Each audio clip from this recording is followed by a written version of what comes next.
Friends. তো আমরা এখন বসেছি, বলতে হবে না আমি বলি।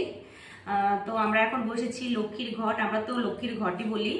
তো 1 বছর আগে আমি যখন বারাসাত যাই, তার আগে আমি এই ঘটটা ভরেছিলাম, খরচা পয়সা দিয়ে ভরেছিলাম, 5 টাকা 10 টাকা আর কয়েন দিয়ে।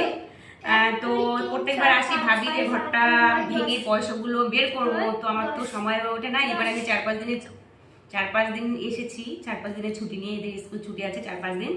তো এবার আমি ভাঙবো, এবার এসে ভেবেছি ভাঙবো তো ভাঙবোই, আজকে বসে গেছি ভাঙার জন্য। আর ভাঙবো হচ্ছে এইটা দিয়ে, হাতুড়ি, এটাকে হাতুড়ি তো বলে, হ্যাঁ হাতুড়ি দিয়ে ভাঙবো। তো তোমরা দেখো আমার ঘটে কত পয়সা জমেছে। কি মজা, কি মজা, কি মজা।